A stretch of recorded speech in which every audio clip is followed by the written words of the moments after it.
राजा भोज से संबंधित अनेक कथाएं हैं। अलबेरूनी ने अपने भ्रमण वृत्तांत में एक अद्भुत कथा लिखी है। वह लिखता है कि मालवे की राजधानी धार में, जहां पर इस समय भोजदेव राज्य करता है, राजमहल के द्वार पर शुद्ध चांदी का एक लंबा टुकड़ा पड़ा है। लोग इसकी उत्पत्ति की कथा इस प्रकार बतलाते हैं।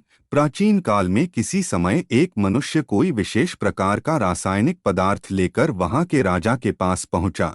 उस रासायनिक पदार्थ का यह गुण था कि उसके उपयोग से मनुष्य अमर, विजय, अजय और मनोवांछित कार्य करने में समर्थ हो सकता था। उस पुरुष ने राजा को उसका सारा हाल बतलाकर कहा कि आप अनुक समय अकेले आकर इसका गुण आजमा सकते हैं।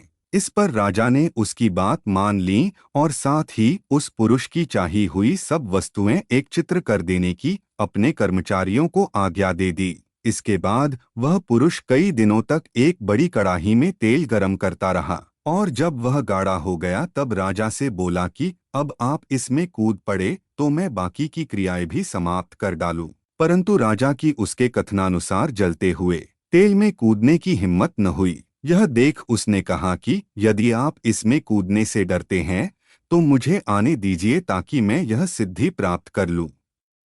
राजा ने यह बात मान ली। इस पर उस पुरुष ने औषधियों की कई पुड़ियां निकालकर राजा को दी और समझा दिया कि इस प्रकार के चिन्ह दिखाई देने पर वे अन्य पुड़ियां तेल में डाल दे। इस प्रकार राजा को समझा बुझाकर वह पुरुष उस कड़ाही में कूद पड़ा और क्षण भर में ही गलकर एक गाढ़ा तरल पदार्थ बन गया। राजा भी उसकी बतलाई विधि के अनुसार एक एक पुड़िया उसमें डालने लगा। परंतु जब वह एक पुड़िया को छोड़कर बाकी सारी की सारी पुड़ियाएं डाल चुका तब उसके मन में विचार उत्पन्न हुआ कि यदि वास्तव में ही यह पुरुष अमर, विजयी और अजय होकर जीवित हो गया तो मेरी और मेरे राज्य की क्या दशा होगी।